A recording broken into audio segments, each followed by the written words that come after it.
بسم اللہ الرحمن الرحیم۔ اللہ رب العزت کے بابرکت نام سے ہم آغاز کر رہے ہیں۔ آج ہمارا جو گفتگو کے لیے جس عنوان کا ہم نے آج انتخاب کیا ہے وہ ہے عورتوں کے حقوق و فرائض۔ جب ہم عورتوں کے حقوق اور ان کے فرائض کی بات کرتے ہیں یا مردوں کے حقوق اور فرائض کی بات کرتے ہیں تو جو چیز ہمارے سمجھنے کی ہے وہ یہ ہے کہ اگر ہم حقوق کی بجائے فرائض پر دھیان دیں گے، کیونکہ دیکھیں جو مرد کے حقوق ہیں وہ عورت کے فرائض ہیں اور جو عورت کے حقوق ہیں وہ مرد کے فرائض ہیں۔ آپ اس میں سے کوئی بھی رشتہ مراد لے سکتے ہیں، میاں بیوی مراد لیں تو جو بیوی کے فرائض ہیں وہ شوہر کے حقوق ہیں اور جو شوہر کے فرائض ہیں وہ بیوی کے حقوق ہیں، اور یہ بات بہت سمجھنا آسان ہے۔ اب اس میں ایک تو طریقہ یہ ہے کہ دونوں، چاہے آپ والدین اور اولاد لے لیں، چاہے استاد اور شاگرد لیں، کوئی معاشرے کا طبقہ لیں، ایک کا حق دوسرے کا فرض اور دوسرے کا فرض پہلے کا حق ہے۔ تو اب اگر ہم مرد اور عورت کی بات کریں تو مردوں کے فرائض عورتوں کے حقوق ہیں اور عورتوں کے فرائض مردوں کے حقوق ہیں۔ چونکہ بات عورتوں کی ہو رہی ہے، عورتوں کے حقوق کی ہو رہی ہے، تو لا محالہ وہ مرد کے فرائض ہوں گے۔ اس کے حوالے سے میں ابلیس کی مجلس شورا کا حوالہ دینا چاہوں گا۔ علامہ اقبال حکیم الامت شاعر مشرق نے ابلیس کی مجلس شورا میں یہ بات لکھی کہ جہاں پر وہ جو ابلیس اور اس کے چیلے آپس میں مشاورت کر رہے ہیں اور ہر کوئی اپنی اپنی کارکردگی بتا رہا ہے، تو وہاں پر ابلیس کی زبان میں اقبال نے ایک بات کی ہے کہ ابلیس کی نظر میں اسلام کی تعریف کیا ہے، یعنی ابلیس کے نزدیک، شیطان کے نزدیک کون سی ایسی اسلام کی باتیں ہیں جو شیطان کے لیے تھریٹ ہیں۔ تو وہ 3 باتیں شیطان نے کی۔ شیطان کہتا ہے، ابلیس کی مجلس شورا ایک نظم ہے بہت شاندار، اس میں ابلیس یہ کہتا ہے الحذر آئین پیغمبر سے 100 بار الحذر۔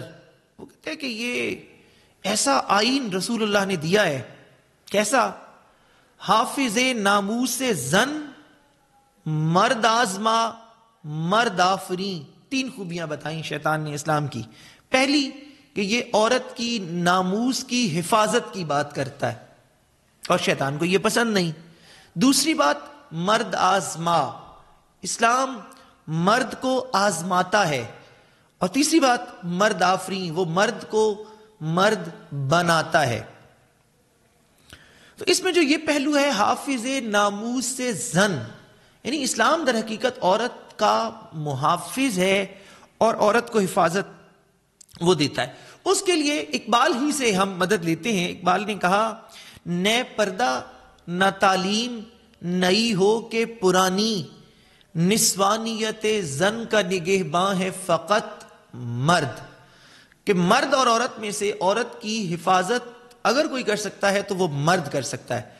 تعلیم سے شعور آتا ہے، ظاہر سی بات ہے، لیکن محافظ جو ہے وہ بہر طور مرد ہے، اور اگر مرد اپنی اس حفاظت کی ذمہ داری کو پورا نہیں کرتا تو پھر محض تعلیم اس کی عزت کی حفاظت کی ذمہ دار نہیں ہو سکتی۔ اور اس کی بہترین مثال آپ کے سامنے ہے کہ یونیورسٹیز کے اندر، جامعات کے اندر چلیں، باقی ڈپارٹمنٹس تو اپنی جگہ، لیکن شعبہ علوم اسلامیہ میں آپ دیکھتے ہیں میڈیا پر یہ چیزیں موجود ہیں کہ وہاں بھی مختلف یونیورسٹیز کی چیزیں آپ کے پاس موجود ہیں کہ وہاں پر ظاہر ہے یہ اس طرح کے کیسز ہوتے ہیں کہ جہاں پر عورت کی عزت کی حفاظت ایک جو ہے وہ سوالیہ نشان بن جاتی ہے، اور باقی ظاہر ہے زندگی کے شعبے آپ کے پاس ہیں۔ تو جہاں جہاں مرد اور عورت کا اختلاط ہوگا تو وہاں پر مرد ہی عورت کی عزت کی حفاظت کر سکتا ہے، کوئی اور چیز اس کی عزت کی حفاظت نہیں کر سکتی۔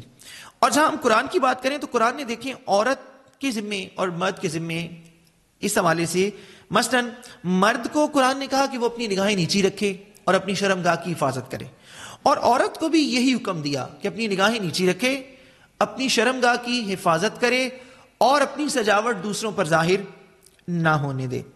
جو بات میں کہنا چاہتا ہوں، جو میں سمجھا ہوں، اس سے آپ کو اختلاف بھی ہو سکتا ہے، اور اختلاف خوبصورتی ہے، آپ کو منع نہیں ہے اختلاف کرنا، آپ ضرور اختلاف کریں،